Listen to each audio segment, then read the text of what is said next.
Yep. Hello, everybody, and excuse my voice. I feel fine, but I sound horrible.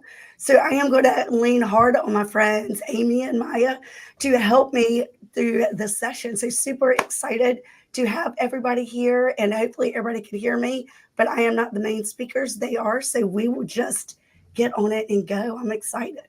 Yes. We're excited. Thank Yes. you for having us. Oh, I'm so glad that you ladies are here. And let's start with your funniest story, real estate story. Embarrassing, funny, scary. What do you have? You want to go first, Maya? Sure. It came right to me because it was that embarrassing. Several years ago, I was showing land out by the Eno in North Carolina, and it was like 10 acres, beautiful, walking through, and I'm dressed in black, head to toe. I really should have had galoshes on, but I wasn't, because I was all pressed up. And the gentleman who I'd never met before, this is the first time I'm meeting him, gives me his hand and says, "Let me help you across this." And I said, "No, I got this." And I got this meant that I stuck my foot in the mud and literally went all the way down, mud all the way over my head. And I Oh, had to no. spend the rest of the day walking around with them with mud all the way over my head. So that is probably the most embarrassing one. For my lesson, I will take the hand next time. Oh, that's right. Absolutely. What about you, Amy? Oh, so God, so many. Just recently though, I went to I had some clients who had been showing them around, we looked at probably 9 or 10 houses, and they were like, "Oh, well, come and have lunch with us." And I said, "Okay."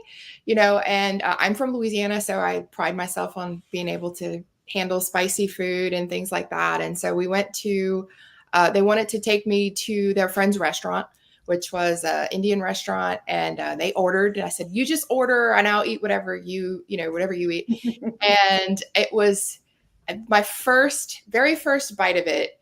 It was really spicy, and it went down the wrong tube, and I couldn't talk for probably 10 minutes. It was so embarrassing. And so I almost died on just eating, and I had talked up, about how I could handle spice and all this stuff. So Well, I have one that was to me very embarrassing. I ran from my office to go show homes, and it was a day that I had brought my purse in, and for whatever reason, I had 3 different purses in my office. Don't remember why I had 3 different purses in my office, but grabbed the wrong purse, which happened to have my keys in it, but nothing else.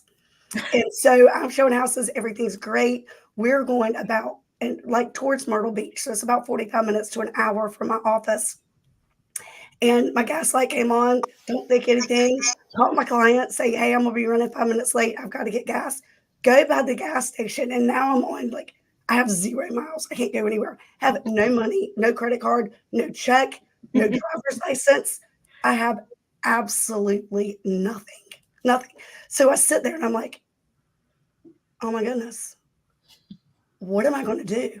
And this really nice guy, and not that it matters what kind of car I drive, but it's a newer 2023 car. This old truck, probably 30-year-old truck, pulls up. And he's like, "Honey, do you need money?" And I was like, literally, I'm crying in my car. I'm like, what do I do? And I'm so far away from my house and my kids, like nobody can really bring it to me. So he gave me $20. that's good.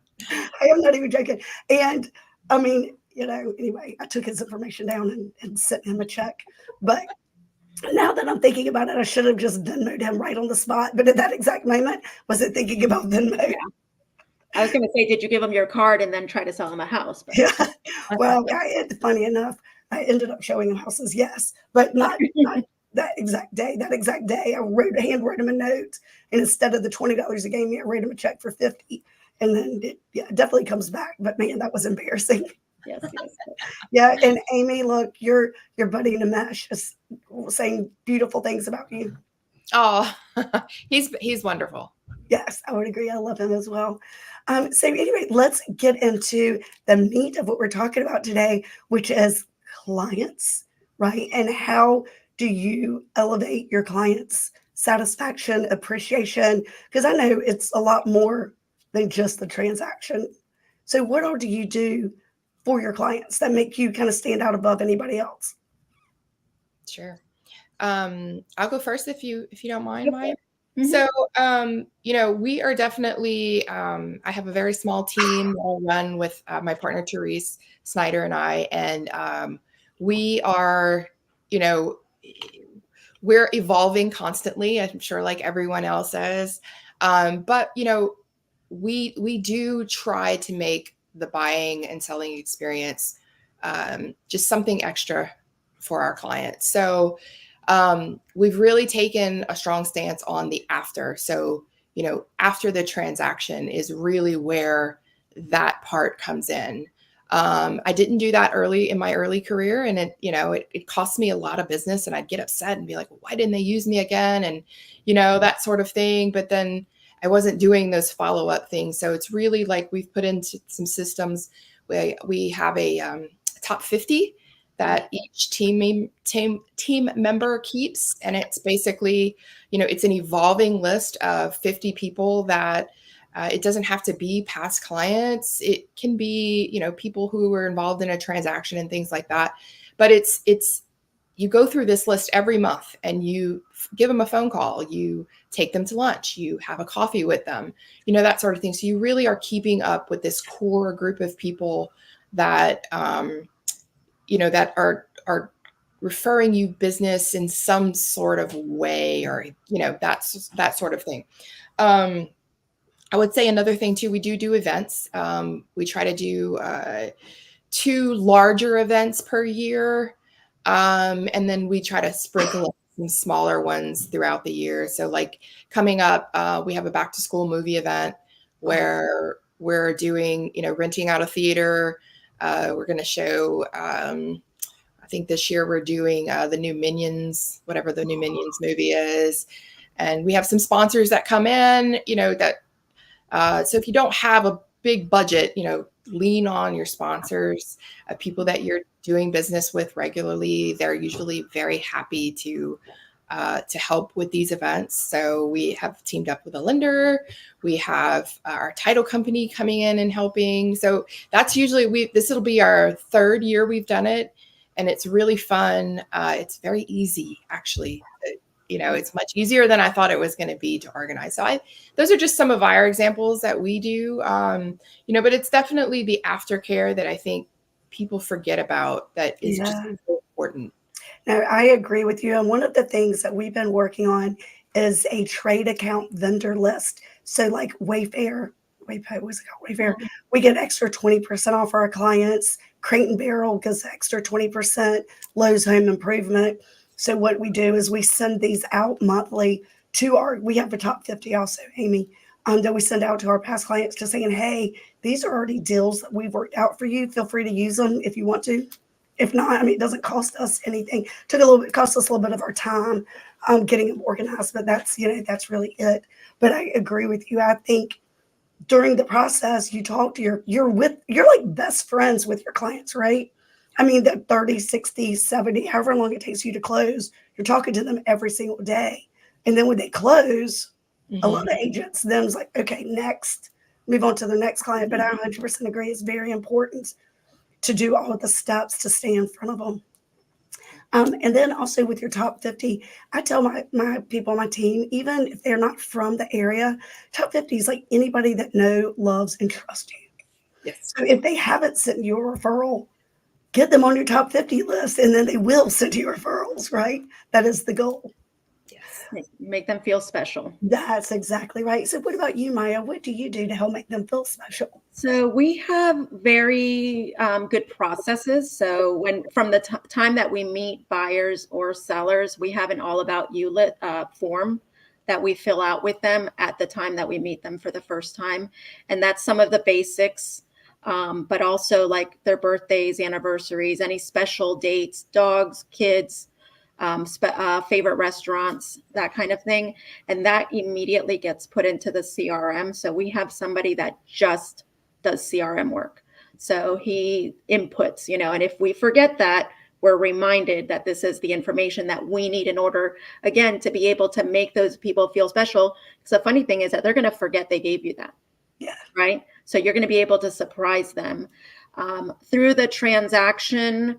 A lot of what we call social listening. So whether it's, through Facebook, Instagram, anything that we see that is special.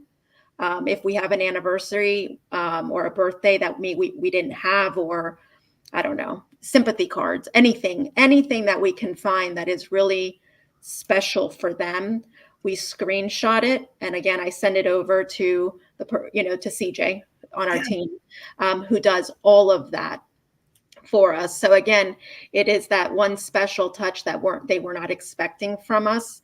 And then at the end of the transaction for listings, we give ornaments that are hand painted with their property on it. And I'll tell you, we get phone calls with people crying. Like, I can't believe it's awesome.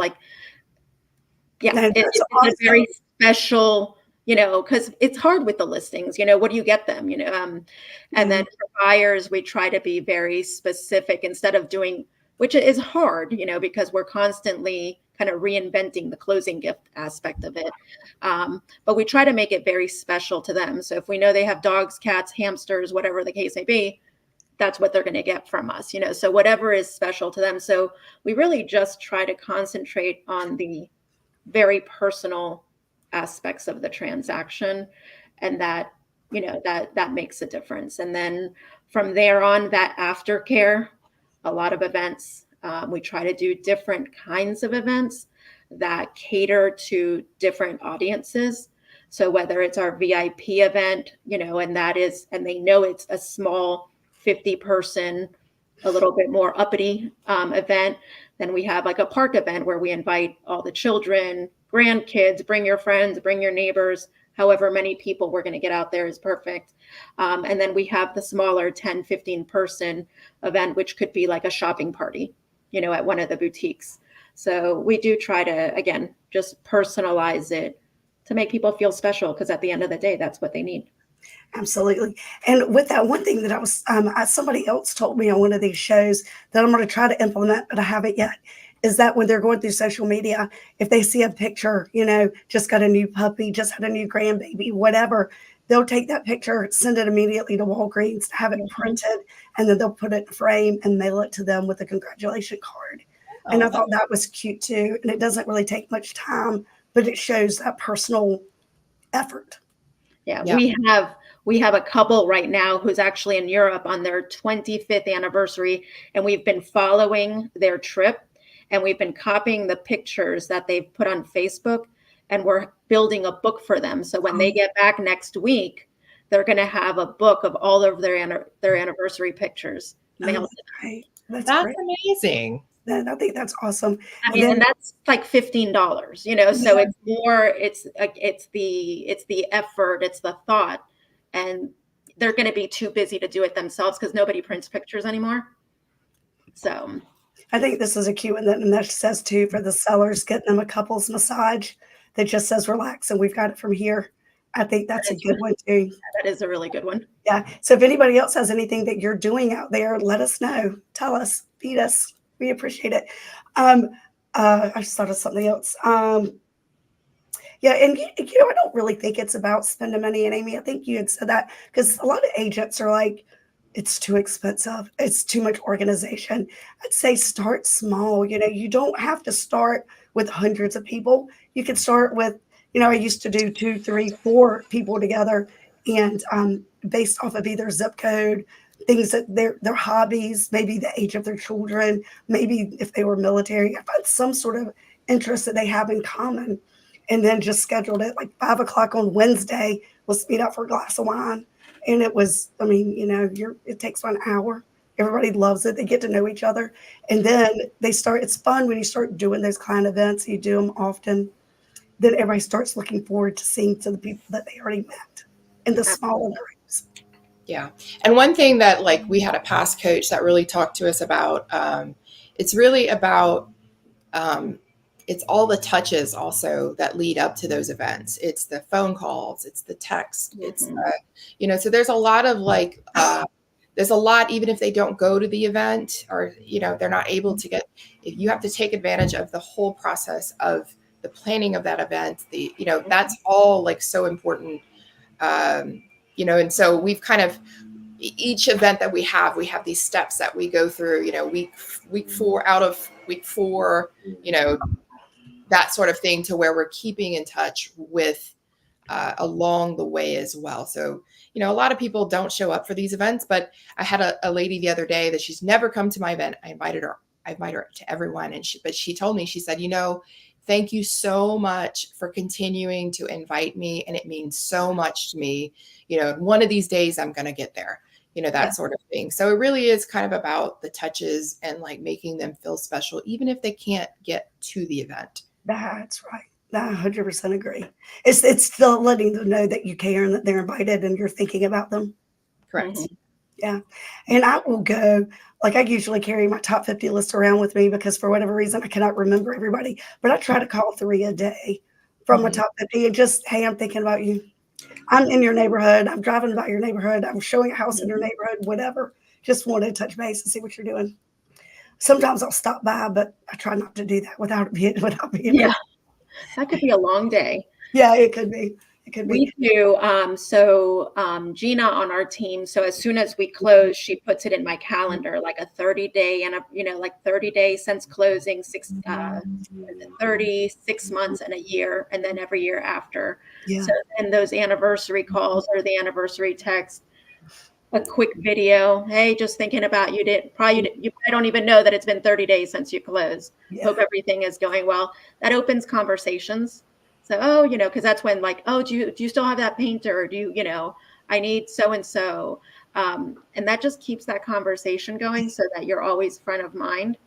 I tell my clients at closing that this can be like one of the most social careers and yet one of the loneliest, because like you said, we get so close to them and then they move in and we lose them, So I tell them that at closing, I'm like, don't be a stranger. Yeah. Because it's like you've been broken up with. Friends, so many this. So, and I'm like, no, like I'm going to miss you.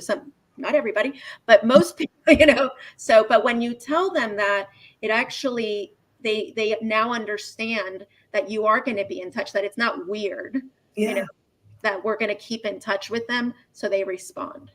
And I think that's a really good idea, setting those expectations. I think that's smart. Maya, what about, I would like your information. Who paints your ornaments? I think that's a great idea. I will send that information. Her name is Tara. She is absolutely wonderful, and she mails them to us. So, and then we just put them in a little bag, or she'll mail them to the client if if they've already moved out of town. But truly, it makes them cry. I think that's awesome. I think that's a great little Christmas. It with a little stand, so you don't even it's not like a Christmas ornament per se. Yeah. You can just leave it around your house. I think that's an excellent idea. I did right when COVID first hit. I just got ornaments from Amazon, to be clear, and I sent them out in like September. And I was like, I don't know about y'all, but I am ready for some cheer. And I know it's a long way from Christmas, but it was the doom and gloom of COVID, the isolation. And I'm like, I miss people. Yeah. Here, but I got so many people there like, thank you. I never thought about putting their house on it. That's a great idea. Yeah. I think I'm going to do that this year. So send me that information. I will send you that information now. And she's wonderful. There's also some great, kind of going off what Maya said, that on Etsy, there's so many like, you can send in a picture of a house and they'll turn it into like a watercolor. We've done that for a couple of and they actually come out really, really good. And we had a seller recently that, the home was very sentimental. And so it was a pretty large, like watercolor print that we got of that house and got it framed. And that was their closing gift, and so they are pretty nice. And that was just from Etsy. Yeah, that's awesome. Yeah. I have to look into that too. It seems like I did that for a little bit of time, but they get to be cumbersome. And, I like the idea of an ornament because you can, I do too. have wall space. I think that's an awesome idea. Yeah, it's I- definitely not for everyone. The watercolor painting is definitely not for every home. Yeah. Some people don't like that last home. Ask Yeah. everybody, ask the people that bought them in 2021. Yeah. But also pets, people love their pets. Those are their children. So my aunt can paint or pencil sketch their pets. And so we put them in frames and we give that to them as closing gifts as well. That's something that's going to go on their wall and they're always going to remember you for that. Yeah. So I think anything that will keep you in, front of mind and understanding that, again, we care. It's not just the transaction, but we've been listening to the things that are important to them. No, 100%. And I think it's important to give them something that they want, not just something generic and not something with all of me about me on it. It's about them, Yeah. Yeah. And I think that sometimes agents forget that if, it's not about you, it's about them. And if you focus on them, they will remember you. Yes, they You do. know? They do. So then what kind of advice? So we are in a shifting market yet again. It's been more shifts in the market the past 2 years than I've seen in 17 years. Holy cow. So what kind of advice are you telling your buyers and your sellers in the shifting market? That's an interesting one. Yeah, I mean it's kind of evolving as we, so Daily. I mean, basically I kind of tell people, I try to really prepare them with like what the process looks like, and also, we don't have a crystal ball. So it's very hard to, I find, especially in markets that are fluctuating like they are now, to have a crystal ball. So I think we have to be very careful with when we're setting expectations. And I think sometimes we might oversell ourselves. And, so I think right now, my advice would be really like almost be conservative with what you're telling people and be very matter of fact. I know that's not but it's the truth right now, That's right. I think that's smart. Yeah, What setting about expectations, like really setting true expectations. Yes, this is what's happened in the past, could possibly happen, but this may be the reality. And I think that when you set real expectations for people, then hopefully you over deliver and they're not going to be disappointed. But if you set otherwise you're setting yourself up to fail. Because That's you're the one that's going to have to make that phone call and be like, it's not working. yeah, right. I was wrong. Yeah. And that's a hard phone call to make. I mean, it's not one that, hopefully we have to make often, but sometimes that's the phone call you need to make and just Yeah. finger at yourself. People are actually more accepting of it than you'd think. I agree. I mean, we are human. Everybody makes, we don't have a crystal ball. We can't tell the future. Hell, it would be nice if I could. Yeah. Might not be here. But I mean, that's another piece of advice for agents out there too, is like education is so important. So like, especially right now, like really leaning into learning everything that you can about what's happening. So you know what you're talking about when you're talking about it. I mean, that people can see right through you when you're talking to them if you know what you're talking about or not. Mhm. So like education, knowing what's going on, learn your area. Those are like things that anyone can do. It doesn't cost money or anything like that. But if you can be the most educated agent out there and really show your expertise on and know what you're talking about, that's going to take you really far, especially in what's coming up, so. 100%. I tell all my new agents on the team, I'm like, you need to know your numbers. You need to know the numbers like your kids' names, your parents' names. You need those numbers as far as the market, right? How many days on the market, price per square foot, what's the average list price, what's the average sold price, how long that process takes. You need to know all of that, your top selling neighborhoods. All of that I think is super important, right? Because it is education. Then when somebody asks you, you do come across as being intelligent and knowing your stuff, right? Yeah. Learn to anticipate what's coming, right? So learn to anticipate what that next phone call is going to be, what that next question is going to be, and try to get there before. Yeah. Makes the conversation much shorter. Yeah. 100%. You're right. I agree with you. So, well, thank my throat. I don't think I could talk anymore, but I could sit here quietly and listen. No, no. I mean, I don't, are there any other questions? I don't know if And do we? That's a good question. Do we have any questions? Let's see here. Let's see what Mike Merrick says. Let's put it up here. Anybody want to read it for me? I am dying over here. Our clients get a card and a birthday drink in one of our branded spouses selling houses koozies. Oh, Gents get a craft beer and ladies get a champagne or Prosecco split. that's very cute. I like Very that. nice. I think that's awesome. We've got Aaron. Love the ornament idea. I've given my glasses are dirty. Black and house prints to new buyers and to sellers if the home meant something special to them. That is really important. There's some people I will not send an ornament to because I knew that they were getting out of that house for a reason. Yeah. There's a local woman who does the prints and frames them. Jen, the lady that actually does the ornaments is in Wilmington, by the way. Oh, well, that makes life easier. Yeah. Then back to the mesh. Oh, yeah. They just know what's happening. Good agents understand it, and great agents explain it. Love that. I might actually put that on, frame that somewhere in my office. That's awesome. That A is really good. nemeshism. That's what a nemeshism. Yeah, well, I love it. I love it.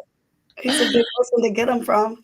Yeah, absolutely. Absolutely. Well, awesome. Well, thank you, ladies, so much for your time. And I appreciate y'all and appreciate all the information. Maya, don't forget to send them to me. I would love her Yes. information. And I'm thankful for you girls. Oh, thank you for having us. Thank you, everybody. Yes. Thank y'all. And y'all call me if you need anything in the Wilmington area. Absolutely. Awesome. Good night. All right, all. Bye-bye.